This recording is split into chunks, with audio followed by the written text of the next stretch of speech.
Buonasera a tutti, porto i saluti a tutti i presenti della Lions Club di San Aniele che rappresento come presidente da due anni. Continuiamo con i nostri meeting e questa occasione è occasione particolare perché dobbiamo conferire la più prestigiosa onorificenza del Lions a un concittadino prestigioso di San Aniele che è Angelo Floramo. Io ricordo solo alcune cose sul Lions Club. È stato fondato appunto da Melvin Jones nel 17.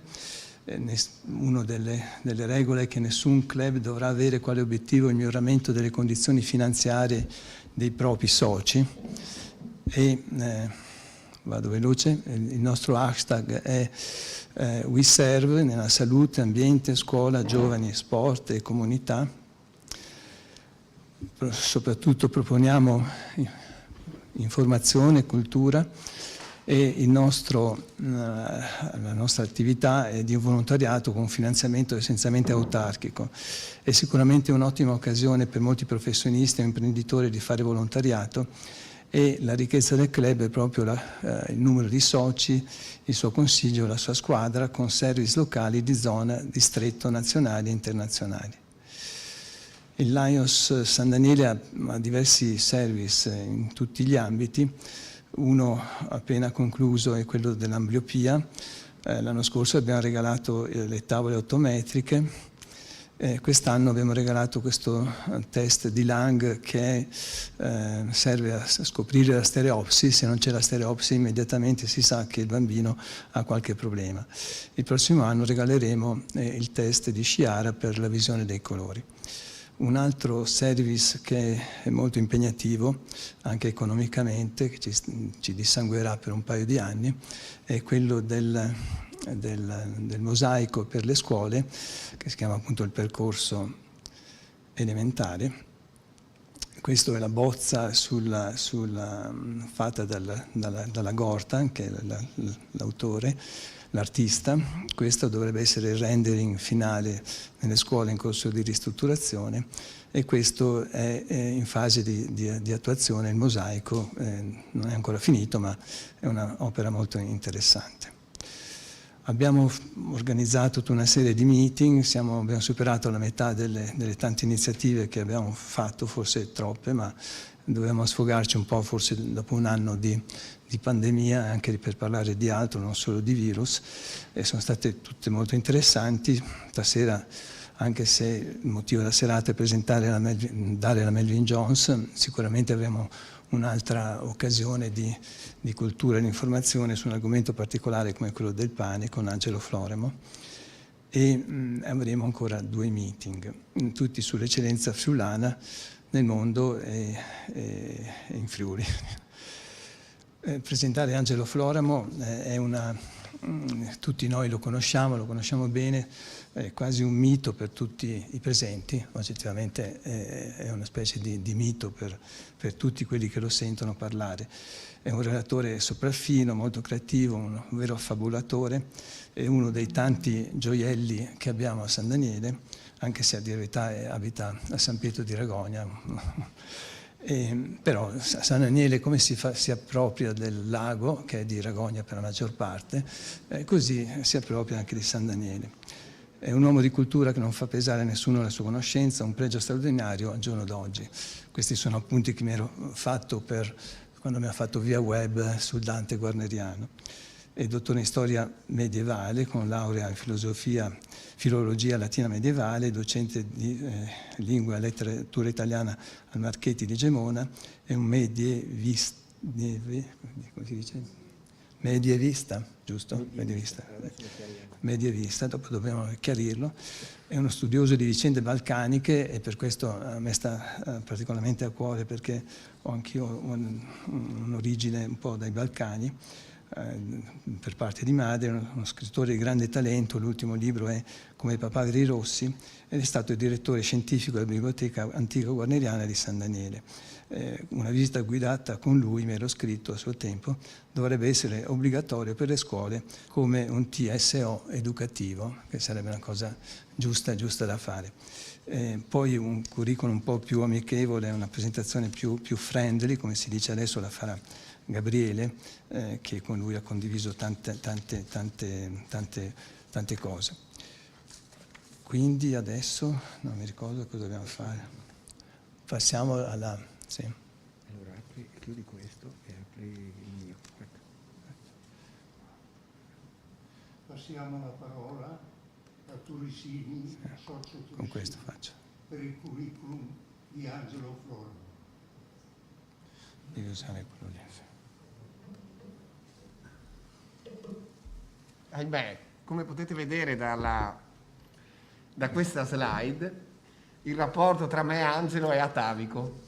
Sembra, oh scusate, ho il presidente, il nuovo presidente che mi rampoglia perché ho la mascherina, me la tolgo volentieri, anche perché ho fatto il Covid questi ultimi 20 giorni, per cui per non farsi mancare nulla. È un rapporto straordinariamente sincero. Vedete, questo qua è un disegno che Floramo Angelo, vedete prima, il cognome, mi fece perché all'epoca, come al solito, ho avuto le mie solite malattie, non era il Covid ma era qualcos'altro, e in realtà io portavo a fare le scampagnate ai ragazzini per la parrocchia, e chiaramente Angelo era del gruppo dei ragazzini. Allora lui aveva 9 anni perché è nato nel 66, per cui il giorno della Madonna evidentemente ha pensato a me, in realtà pensò lui e pensò sua sorella, a tutti e due. Arrivarono due disegni che ho conservato.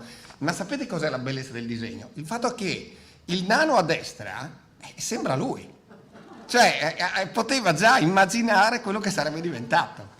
Però questo solo per farvi capire che legame ho con Angelo. Quando Giorgio mi disse: guarda, sarebbe il caso di fare un curriculum, allora io ho scritto: Angelo, mi mandi un curriculum vitae studiorum eccetera. Dopo ho avuto un po' di piccoli alterchi con la segretaria, perché lei era più formale, io ero più, conoscendo Angelo, diciamo un po' bohemien, per dirla facilmente.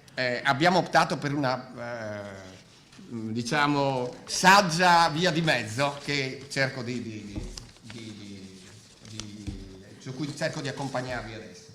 In realtà il primo passaggio è farvi capire che medievista è corretto, non è un errore.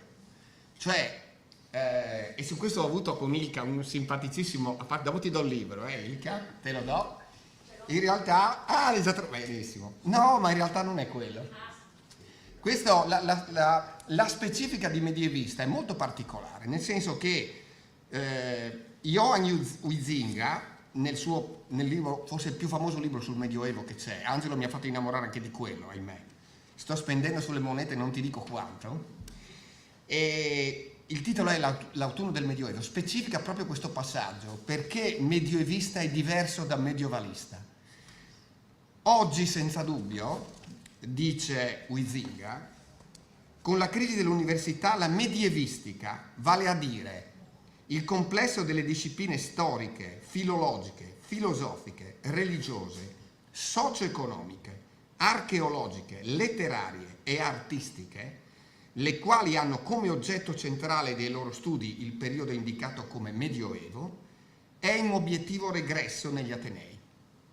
Ma in cambio il medievalismo, quello che non è Angelo, l'insieme dei gusti, delle fantasie, vi ricordo la festa della zucca per dirvi una cosa, degli atteggiamenti giocosi, dei punti di partenza da cui partire per ispirazioni, manifestazioni, performance di tipo narrativo, fantastico, ludico, spettacolare, fino al business e alla moda, trionfa e pervade questa nostra sciagurata società. Perché per qualcuno che conosce Dario Fo, la differenza è questa: il medievista è lo studioso, e Angelo è questo. Il medievalista, per chi si ricorda Mistero Buffo, il medievalista è riassunto in 4 versi. Ma che aspettate a batterci le mani, a mettere le bandiere sul balcone? Sono arrivati i re dei ciarlatani i veri guitti sopra il carrozzone. Questa è la grandissima differenza che esiste tra le due figure. Angelo in realtà, per fortuna nostra, è un medievista. Come vi ho detto anche prima io, è nato a Udine nel 66, oggi vive a Borc, San Pietro di Ragogna per gli italiani. Angelo, ti piace questa, no? Sapevo. Assieme alle sue 3 splendide donne, Flavia e le 2 figlie, Elisa, la mia carissima Elisa ovviamente, e Alice. È un friulano di sangue misto, ed è questo in cui voglio accompagnarvi, farvi cercare di godere di più di quello che è effettivamente Angelo, anche sentendolo parlare dopo. Perché, vi dicevo, è un friulano di sangue misto, ma è balcanico da parte di padre. E il primo suo libro, Balkan Circus, testimonia di questo viscerale amore verso le terre dell'est Europa. Medievista per formazione, vi ha già detto Giorgio che è dottore in storia medievale con laurea in filologia. Svolge un'intensa attività di convegnista in Italia e all'estero, insegna materie letterarie all'Istituto Marchetti di Gemona e nel 2012, su una illuminata scelta della giunta Iobe del suo assessore alla cultura Flavia Rizzato, è stato chiamato in maniera, diciamo così, inaspettata probabilmente, al ruolo di direttore scientifico della Guarneriana. Questo ruolo è durato fino al 2015, adesso ha un incarico esterno, consulente scientifico, per la promozione del patrimonio antico della Biblioteca Guarneriana di San Daniele, perché lui effettivamente continua ad insegnare. Io vorrei cercare di farvi capire e conoscere un po' Angelo Floro, vorrei dire, ma Angelo per me. Andrò un po' a braccio, perché in realtà dovete immaginare che questa biblioteca Angelo me l'ha aperta in tempi in cui San Daniele la calcolava letteralmente poco o nulla, e in una delle serate che facevamo mensilmente a tema, in una delle serate arriva in studio e mi dice: sai cosa facciamo, Gabriele? Invece di fare la cena e poi la biblioteca, prima andiamo a cena e poi verso le 11:30 portiamo i clienti in biblioteca per richiamare lo spirito di Guarnerio a mezzanotte. Credetemi, io ho ancora clienti che dopo 7 anni, 6 anni, 7 anni si ricordano di quella serata e dell'aver guardato la piazza della città da dietro l'orologio del palazzo della Guarneriana. Nonché una delle presenti ha detto che è venuta vicino e ha detto: Gabriele, guarda, io ho sentito veramente lo spirito di Guarnerio che mi alitava, al che Angelo era sconvolto, però così era.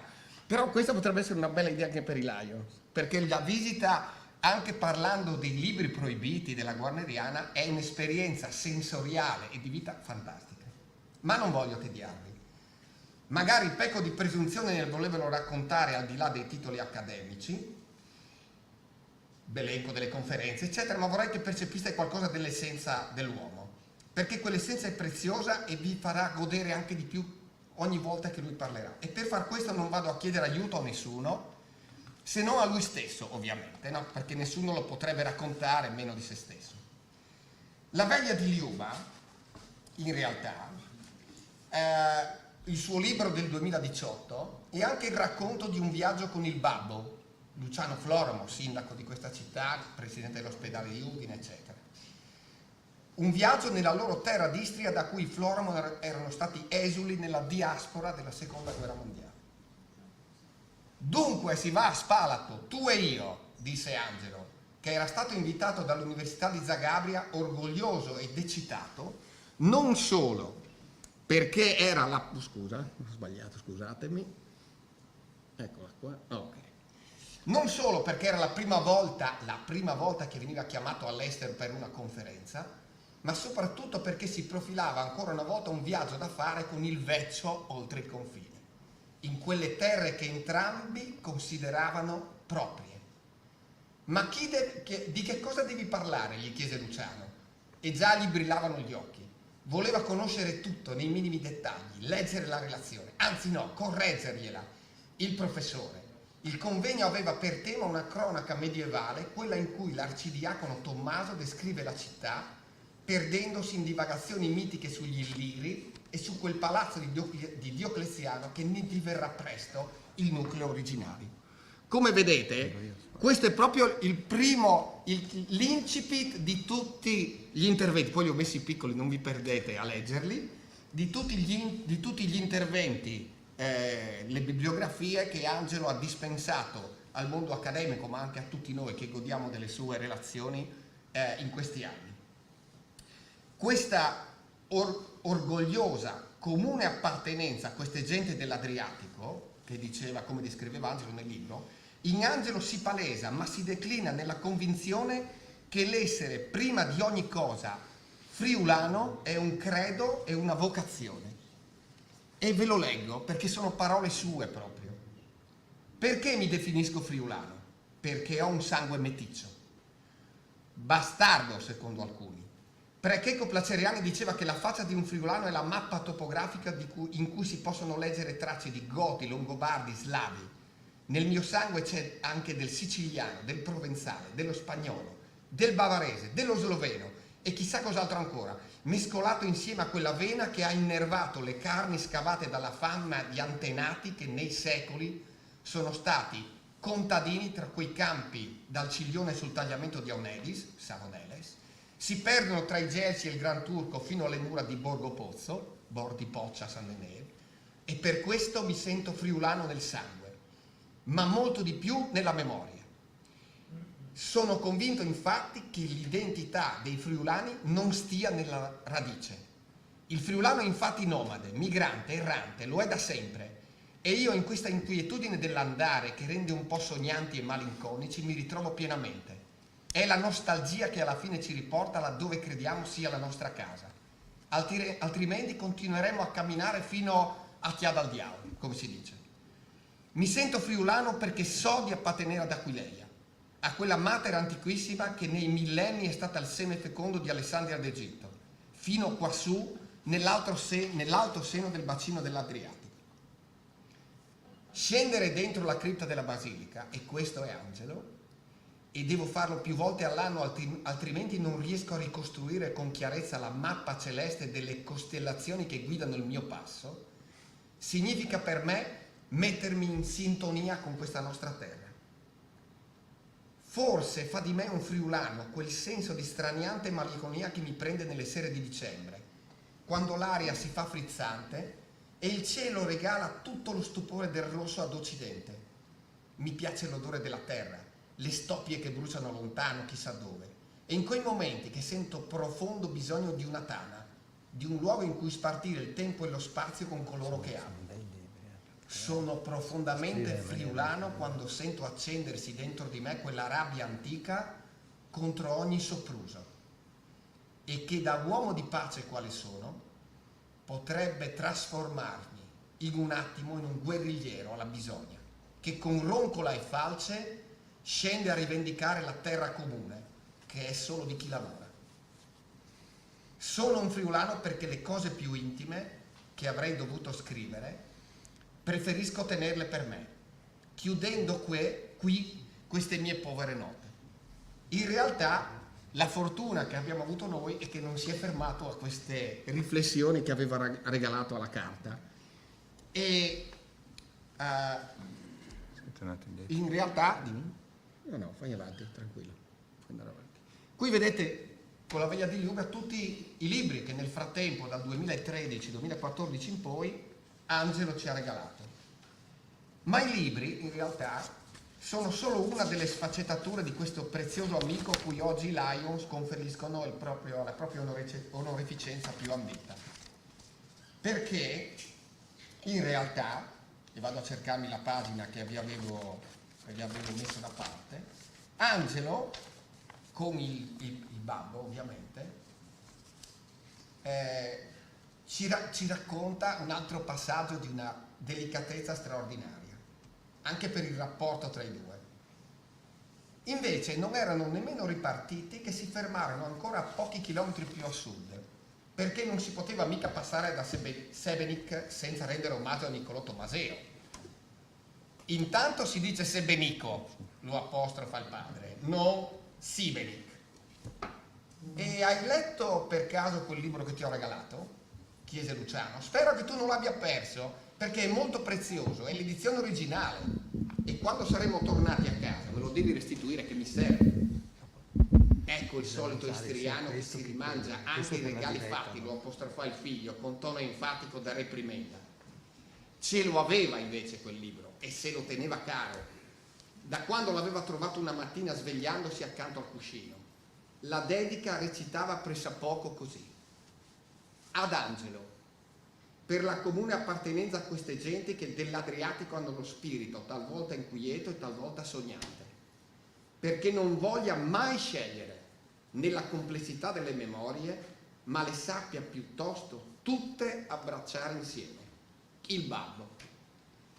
E questo che ci racconta un po' di questo ambiente in cui Angelo e il papà maturavano un rapporto anche molto conflittuale. Ho evitato certi passaggi più coloriti di tuo papà, però vorrei concludere questo, come vi ho detto, curriculum sui generis, di cui mi scuserà la nostra segretaria, mi ero appuntato, rigirando ad Angelo una sua dedica che conservo, perché tutte le dediche fatte dai papà, ma anche dagli amici, hanno un sapore particolare, ma questa di più, perché lui mi regala ogni libro con una dedica tutta sua.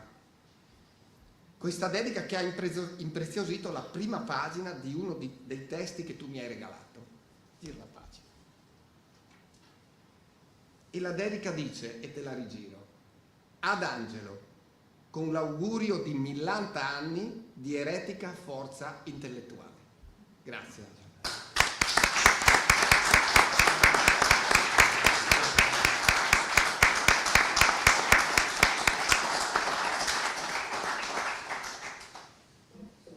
Bene, è arrivato il sindaco che salutiamo e ringraziamo per essere riuscito a venire a trovarci. Approfittiamo direttamente allora per essere un saluto così per l'occasione.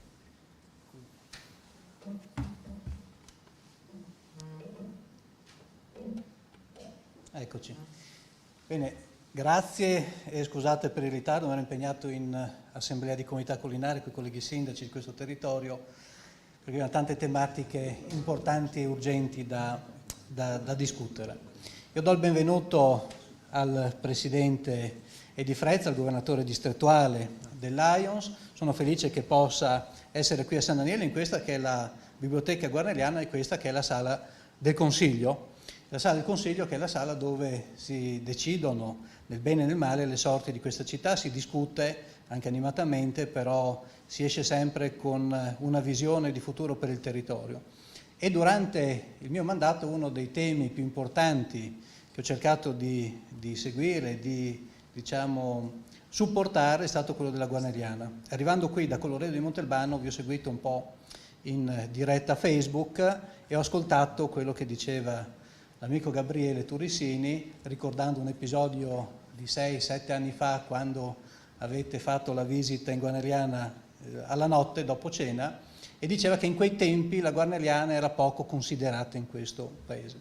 Beh, io ho cercato assieme ai collaboratori della guarneriana, in particolare Angelo Floramo, che ringrazio perché mi sopporta tanto, ma mi sopporta anche tantissimo perché ogni giorno ne è una e quindi ogni volta gli butto delle idee che poi lui riesce sempre in maniera molto intelligente e molto professionale a sviluppare. E questa biblioteca è uno dei gioielli di San Daniele, ma l'abbiamo detto più volte anche recentemente, è un patrimonio che è di tutti. San Daniele ha la fortuna di custodirla e di possederla, ma è un patrimonio che è dell'universo mondo e quindi deve essere un orgoglio di San Daniele, un orgoglio della regione Friuli Venezia Giulia, un orgoglio della nazione intera, tant'è che siamo riusciti anche a portarla anche recentemente all'estero come istituzione, sfruttando il Dante guarneriano e sfruttando anche un collegamento proprio in notturna, perché ci trovavamo in Canada a tarda sera, qui era un'ora un po' più avanzata e con Angelo Floramo e altri collaboratori della guarneriana, la dottoressa Ziraldo, siamo riusciti a portare dei canadesi e tanti focolari sparsi in giro per il mondo in maniera virtuale, perché eravamo ancora con le difficoltà del lockdown, dentro lo scrigno della guarneriana. Quindi questo rappresenta la guarneriana per San Daniele e posso dirvi che Angelo Floramo, che è un collaboratore, ma è un qualcosa di più di un collaboratore per quello che riguarda la guarneriana, è un pezzo fondamentale dell'attività, diciamo, culturale che facciamo a San Daniele. È un pezzo tanto importante, tant'è che abbiamo anche cercato e nel tempo trovato, con alcune difficoltà, ma insomma, la possibilità di continuare a collaborare, perché la burocrazia nel nostro paese è così complessa e così articolata che dove c'è qualcosa di buono ci si mette di mezzo, per cui crea dei percorsi più difficili anche per fare delle cose semplici come quelle che possono essere una collaborazione con un professionista di chiara fama che sarebbe insostituibile per San Daniele in questo momento.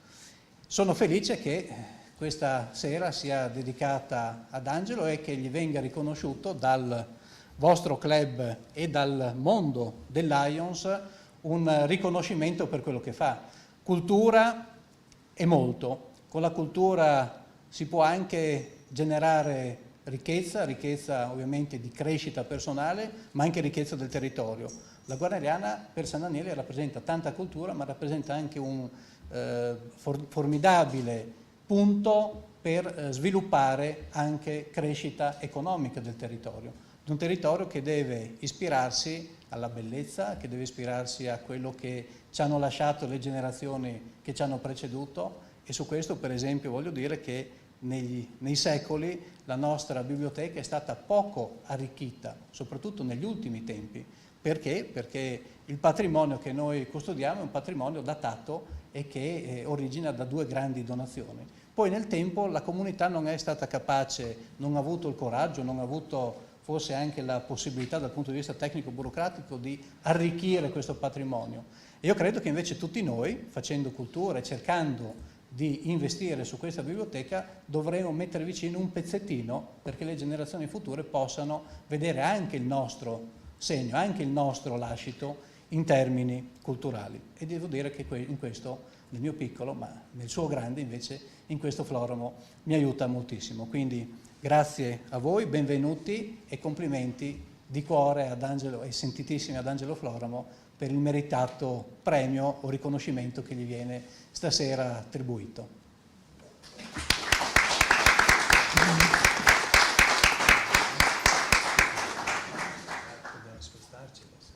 Sì,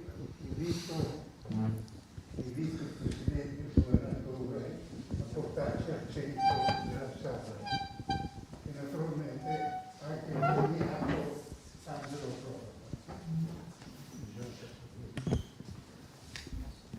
Al microfono Giorgio, quello là, non guarda. Quello Per lo streaming. Ah, ok. Se l'ha portato lui.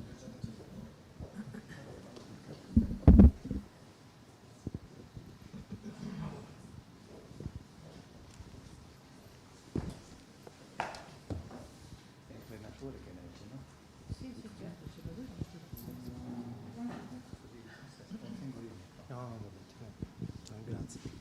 Beh, innanzitutto buonasera. È acceso? Sì, è acceso per la... Facciamo così, mi metto qua. Scusa.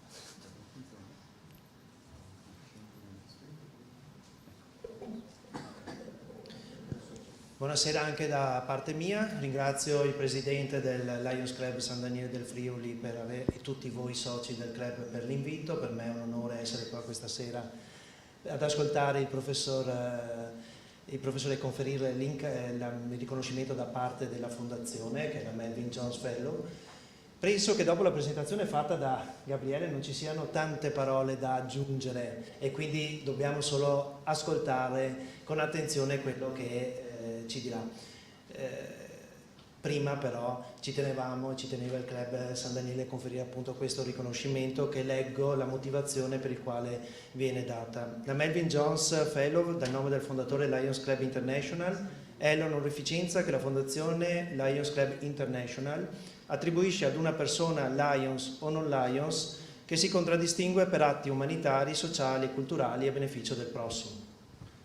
Il Lions Club San Daniele del Friuli, a nome della fondazione, è orgoglioso di conferire la Melvin Jones Fellow ad Angelo Floramo, medievista, consulente scientifico per la sezione antica della Biblioteca Guarneriana, scrittore, insegnante di materie letterarie, per l'attività culturale espressa al più alto livello nello studio appassionato del patrimonio della Biblioteca Guarneriana, per lo straordinario altruismo nel mettere a disposizione le sue doti e le sue competenze favorendo la crescita culturale della comunità, per lo stupefacente talento di narratore di accadimenti, di suggestioni, di paesaggi, di ambienti che restituiscono in modo ineffabile spaccati di storie e di vite, e, come recita il codice dell'etica laionistica, per dimostrare con l'eccellenza delle opere, la solerzia del lavoro, la serietà della vocazione al servizio della comunità.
Grazie. Intanto grazie a tutte. Scusa,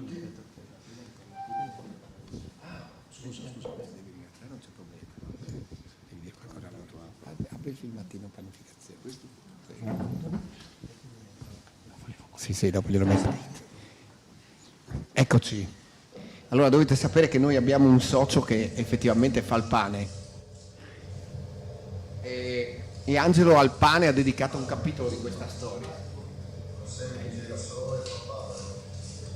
Pan, nella lingua greca, quella del logos e della Sofia, ovvero della parola che indaga la verità e della sapienza, significa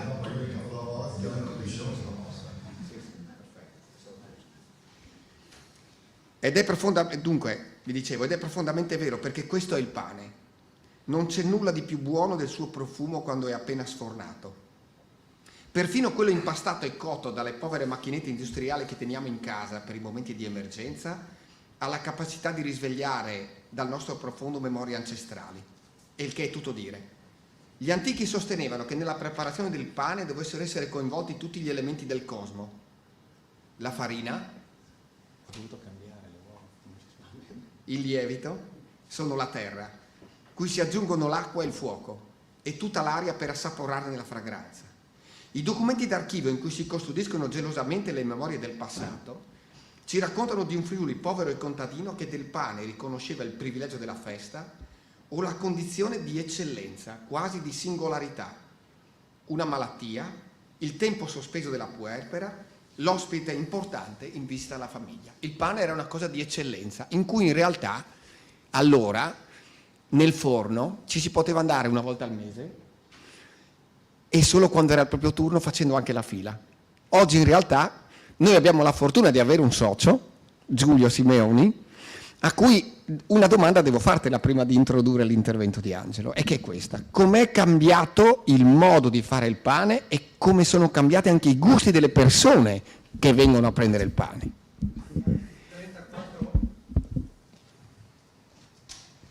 34 anni ho visto di tutto. Sono partito a 16 anni che c'era ancora il famoso libretto del latte. Era ancora il libretto del latte. Mi ricordo che dicevo a mio nonno: ma nonno, ma questi vengono a prendere il pane, vanno via senza pagare. Ah, ma passano a fine mese. Dopo andava male, erano tanti contadini a Dignano perché è un paesino. Dopo andava male il raccolto, nessuno passava a pagare. E non importa, là da male. Okay. Però è cambiato tantissimo, la tecnologia adesso la fa da padrone, non c'è niente da fare. Una volta ci si alzava alle 2, l'1:30, 2 di mattina per fare il pane. Il venerdì sera, che era doppio, appena arrivato a San Daniele, che ne faceva una montagna, iniziavamo alle 11 di sera fino a mezzogiorno del sabato. Di quelle dormite in discoteca sabato sera, che avevo appena trovato l'amoroso, di quelle dormite. È cambiato tutto, adesso sono in ferma lievitazione, adesso ci sono i lieviti a temperatura controllata, ti danno una mano, puoi sbagliare anche qualcosa, però si aggiusta bene o male da solo. Ma una volta era veramente, mi ricordo a 16 anni erano 4 tipi di pane, il sabato 6 col casereccio, quello grande, che durava 3-4 giorni, adesso invece ce n'è 16, 17, 18 tipi. E come sono cambiati? Come sono cambiati i gusti delle persone? Adesso tutti molto speciale. Tutti vanno a cercare 7 cereali, vanno a cercare il camut, vanno a cercare di pane comune. Mi ricordo che facevo 2 carrelli al giorno, adesso se si fa 3/4 di carrello, mezzo carrello è già tanto. Vanno a cercare tutti i pani speciali, olive, mais, sono cambiati i gusti. Ma se tu dovessi consigliarci il pane più buono? La ciabatta. La ciabatta è quella con i buchi dentro, croccante. Quella per me è la migliore che c'è. Grazie infinite Giulio. Grazie infinite. Adesso chiaramente la parola va ad Angelo. Gli dicevo prima, in realtà per introdurre il suo intervento, che ha un titolo che di per sé è un programma, no? Briciole linguistiche, sensoriali e filosofiche sul pane. Ma la parola chiave è briciole. Sappiatelo, perché Angelo è un uomo di briciole. Dopo non si tira indietro, ma le briciole le distribuisce a tutti, nessuno escluso. Gli dicevo, l'idea che mi era venuta era, non so se voi vi ricordate l'albero degli zoccoli, a un certo punto il nonno si avvicina al focolare, percuote le braci e dalle braci escono le scintille, loro parlano dei diavoli, eccetera. L'idea che mi è venuta è che le briciole di Angelo siano proprio quelle scintille che escono dalle braci e che riescono a illuminare letteralmente tutte le nostre giornate. Per cui Angelo, a te la parola. Grazie.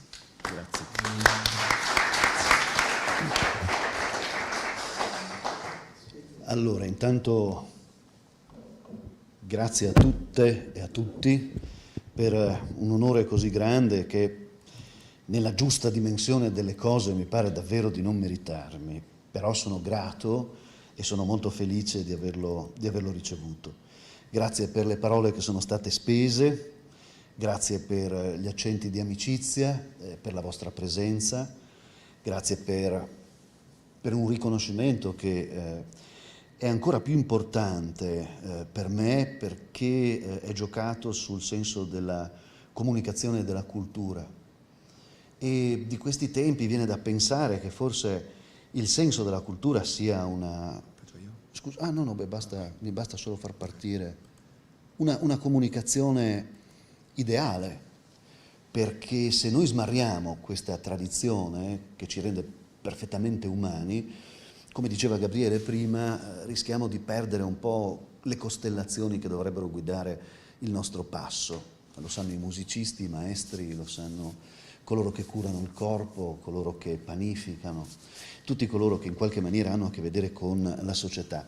Briciole di pane è un percorso molto veloce, mi è stato chiesto di affrontarlo, evidentemente a me il pane piace molto e mi piace anche quello che si mette insieme al pane, ma per questa sera ci limitiamo al pane. E è un po' una passeggiata ma davvero esperienziale, solo alcune suggestioni. Intanto la prima suggestione è questa. Fin da quando siamo ragazzini ci parlano di questa mezzaluna, dove tutto sarebbe nato sostanzialmente, e che prende da un corno l'Egitto con il Nilo, poi risale per l'Asia Minore, bordeggia la grande regione del Mediterraneo sudorientale e poi ridiscende altri fiumi il Tigri e l'Eufrate per confondersi in un altro bacino, quello del Golfo Persico. Qui è nato tutto, è nata la scrittura, sono nate le città, è nata la capacità dell'uomo di riconoscersi nella sua finitudine, perché siamo finiti, siamo piccoli, ma nello stesso tempo la consapevolezza lì si è maturata che basta l'argilla, le tavolette d'argilla, per graffiarci sopra quelli che sono i records, li chiameremmo così noi oggi, che sono sostanzialmente dei graffi che ricordano le volute del cervello, sono i graffi della memoria. To record vuol dire appunto registrare, vuol dire ricordare, vuol dire in qualche modo consegnare agli altri quella che è stata la nostra missione, breve o lunga, su questa terra.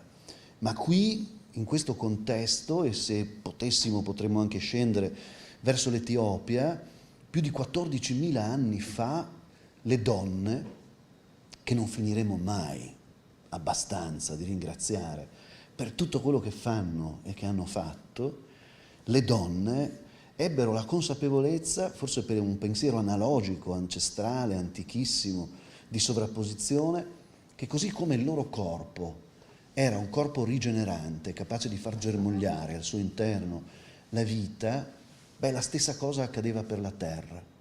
E in questa sovrapposizione straordinaria, i semi che germogliavano nel loro grembo non erano poi distanti dai semi che germogliavano nella terra stessa. E mentre gli uomini della tribù erano altrove, probabilmente per procacciare il cibo, per cacciare o per arginare l'intemperanza delle tribù vicine, le donne proteggevano la terra e la alimentavano e soprattutto dialogavano con la terra e imparavano quel linguaggio misteriosissimo che la terra ha e che è fatto dell'impasto di rugiada, di aria, di fieno, di erba recisa, quei profumi di cui parlava prima Gabriele. E il grano, frux, la chiamavano i latini, insegnò alle donne che era possibile in qualche maniera compiere un atto che ha qualche cosa di profondamente sacrale, perché il seme, osservarono le donne, deve morire per poter in qualche modo fecondare la terra e per poter rinascere. E insegnarono ai loro figli, attraverso questa metafora, che poi non è una metafora ma è un'osservazione attenta, che non dobbiamo avere paura nel momento in cui anche noi ritorneremo alla terra, se nel corso della nostra vita ci siamo comportati da piante, cioè se abbiamo avuto l'accortezza di trasformare le nostre radici in semi e in pollini e non ci siamo dimenticati di comunicarle al resto del creato o al resto del mondo. Queste donne, raccogliendo i chicchi del grano e di tanti altri grani, perché all'inizio si usava per panificare qualsiasi cosa avesse la possibilità di richiamare il senso del grano, chiesero alla durezza della terra la pietra e impararono con le mani a frizionare due pietre tra di loro per trasformare quei grani in farina. Molti anni fa avevo cominciato ad insegnare da poco, entrando nel museo bellissimo di Ragogna, il museo archeologico di Ragogna, mi portai dietro una classe, che era una classe molto colorata, come lo sono per fortuna tutte le nostre classi, capaci di avere molte memorie, molte tradizioni, molte storie che arricchiscono sempre il nostro modo di essere umani. E il conservatore del museo, dottor Glauco Tognutti, ci fece vedere una di queste antichissime pietre scoperte proprio nel territorio del lago di Ragogna, che è stato prima citato.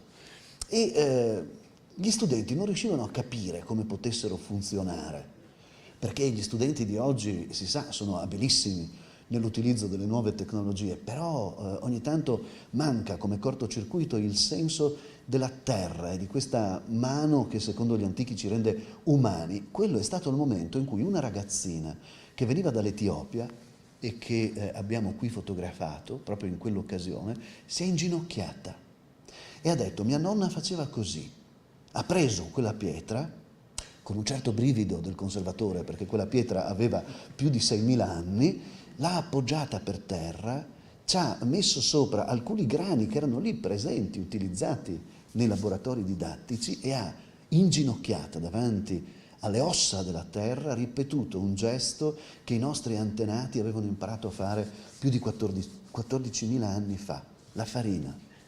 E in questo gesto sacrale, in questa devozione sacrale, è emerso chiaro a tutti che la simbologia del pane, da allora fino ad arrivare ad oggi, sulle nostre tavole, ha un valore potente, alchemico, che in tanti riconducono al sole.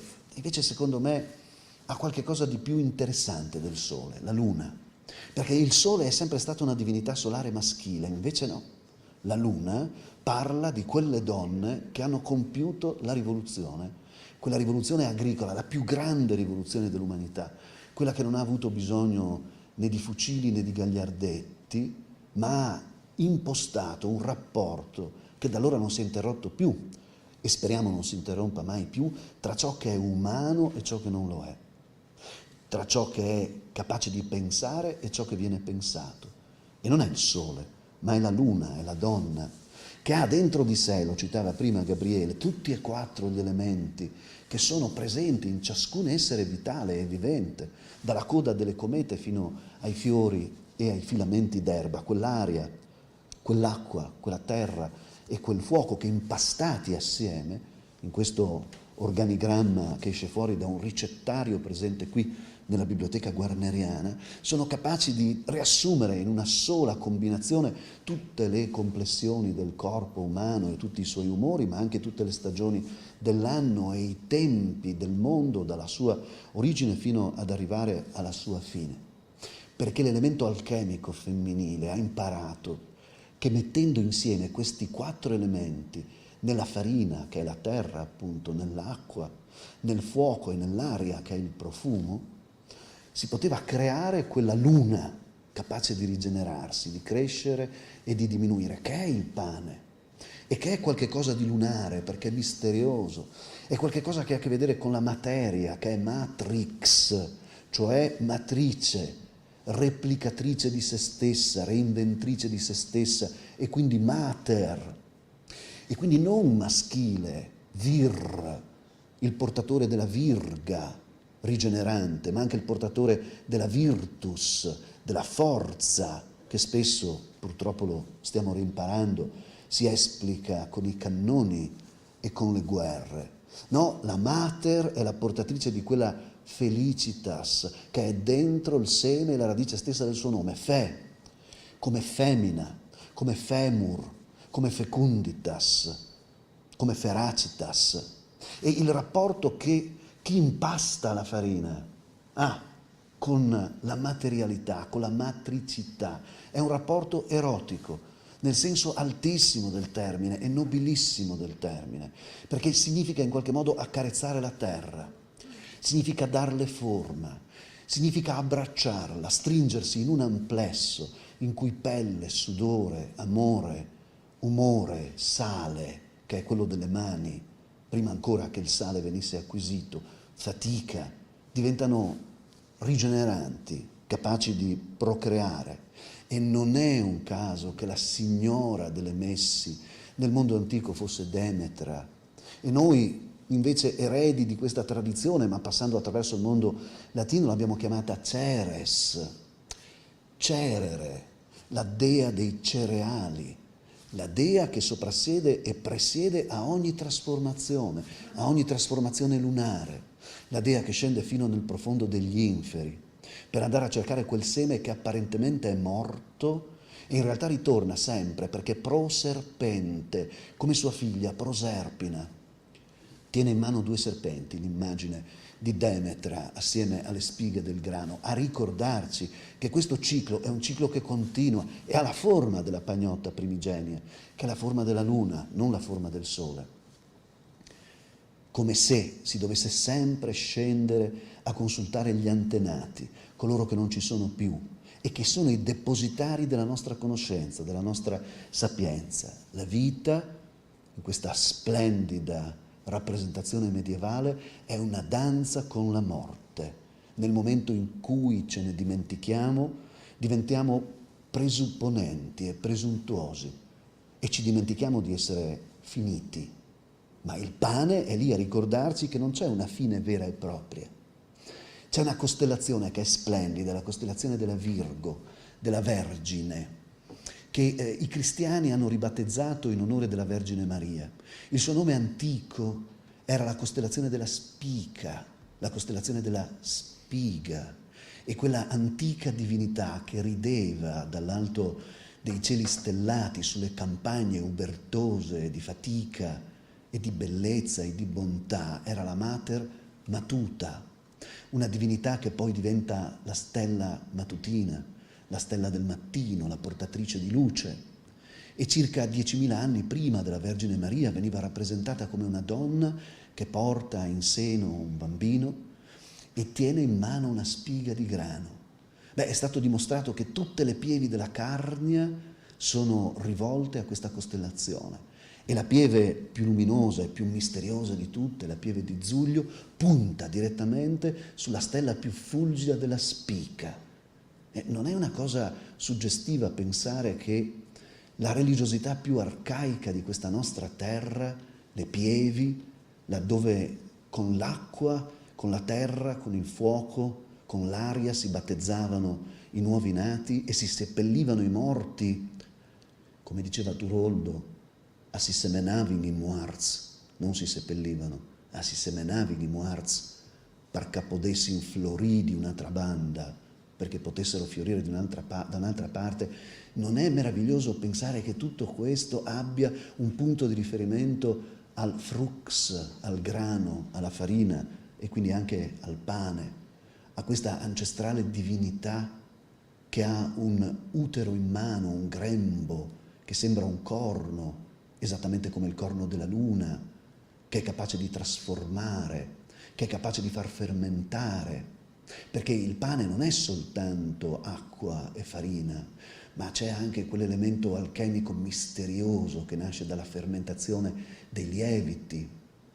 E i lieviti sono soggetti al mistero di questa oscura e meravigliosa signora che ha ispirato i nostri padri contadini del Neolitico con la sua falce, il fatto che si potessero ricreare delle falci per mietere il grano, per riuscire in qualche modo ad averlo e a ricrearlo. E quella falce di luna e la falce ritrovata nel Neolitico non è forse quel lituo degli auguri che riesce a rappresentare dentro le sue volute tutte le mappe stellari, tutte le mappe del cielo? E noi ce l'abbiamo anche nella cripta di Aquileia, non ci siamo messi d'accordo. L'amicizia è anche tale che riesce ad anticipare le parole. La cripta di Aquileia in cui Sant'Ermacora, il nostro Sant'Ermacora, riceve da Marco, l'Evangelista, il compito di portare il verbum presso le nostre genti, presso i nostri antenati. È lo stesso, ha la stessa dimensione di quel lituo e di quella falce. E sarà strano, parlando di pane, ma questa oscura divinità che è mezza capro e mezza uomo con le corna e suona un flauto che ha 7 canne tante quante sono le note, e queste canne vanno a creare dei cerchi sonori dentro i quali risplende l'universo intero, si chiama Pan, che è il Dio del tutto e che qui viene rappresentato come una sorta di microcosmo, perché dentro quella raffigurazione di Pan voi vedete le montagne, vedete le sorgenti, i mari, le campagne, e siamo in Guarneriana. E quegli stessi cerchi si trovano in uno dei manoscritti più belli della nostra biblioteca, di Brunetto Latini, il tesoro, in cui si ricorda ancora che terra, aria, li vedete gli scritti, terra, acqua, aria e fuoco sono a fondamento di ogni cosa, e il cielo e l'universo altro non è che una evocazione di quella magia, di quel Pan, che poi diventa il buon pastore nei mosaici di Aquileia, capace di parlare con il suo flauto a tutto ciò che non è umano ma è animale, perché Pan è Pan Lycaeus, ha dentro di sé anche qualcosa del lupo oltre che del capro.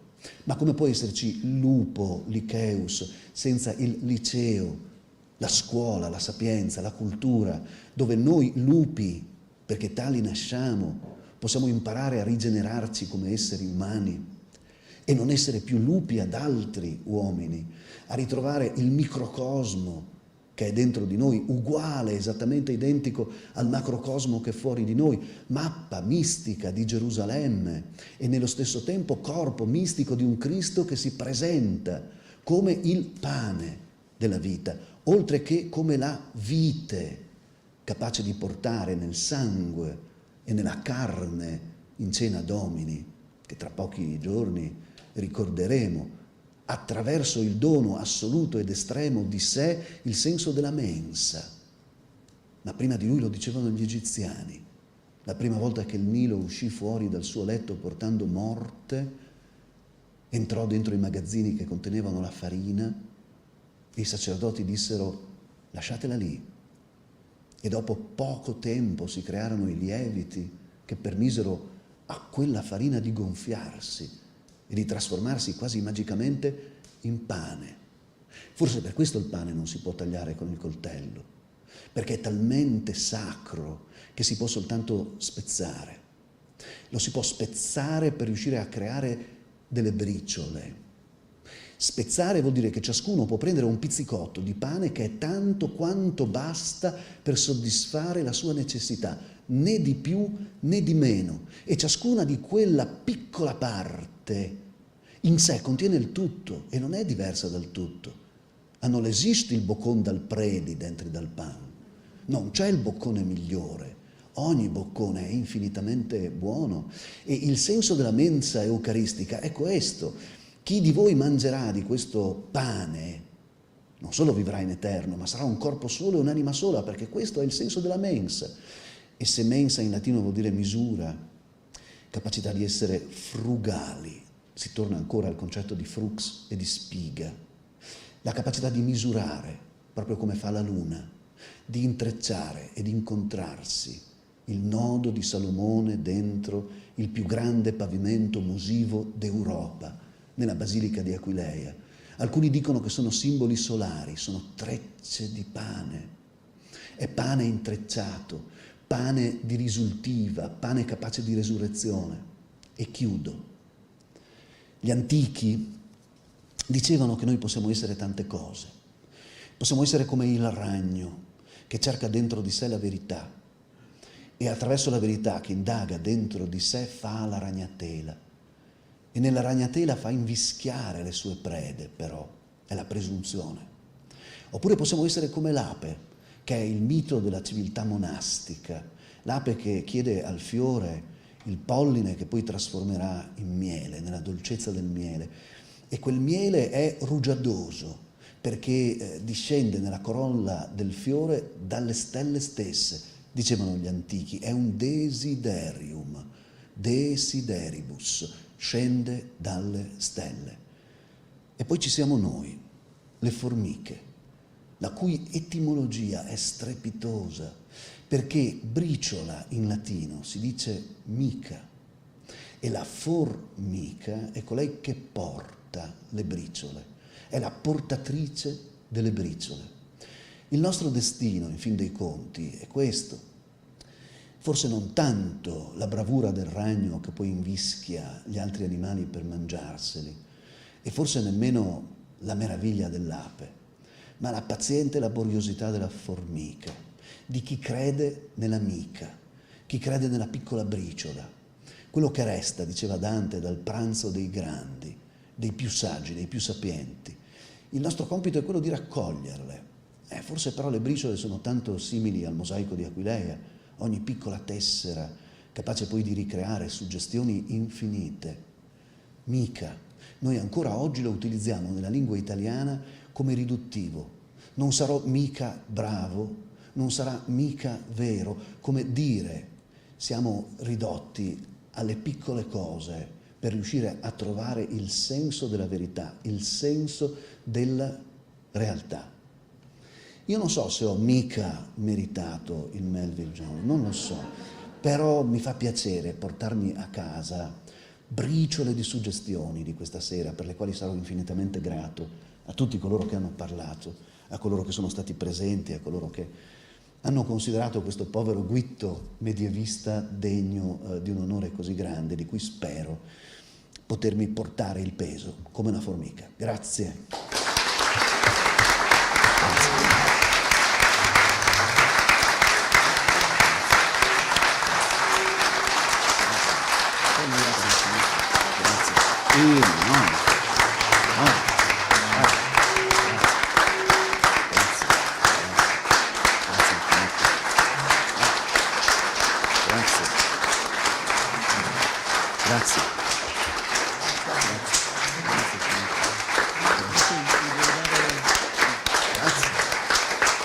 Vi do un bidoncino adesso. Grazie. Niente. Grazie infinite. Un ricordo della serata, un Grazie. bidoncino autografato. Grazie. Penna non scrive molto bene.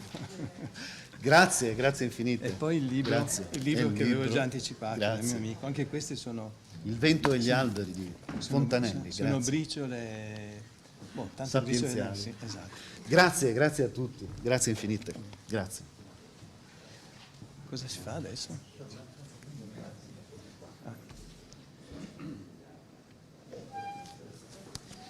Bene, è stata sicuramente una bella serata, molto istruttiva, bella proprio, col nostro amico e mito comune. Siamo tutti innamorati di Floramo, è inutile dirlo, è una specie di fan club. Anzi, potremmo mettere su un fan club Floramo per Floramo.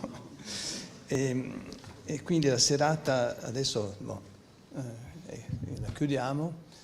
Ci vedremo al prossimo meeting. Chi aveva dato l'adesione alla cena, adesso andiamo a raccogliere qualche briciola in un altro posto. Dai. Buona serata a tutti.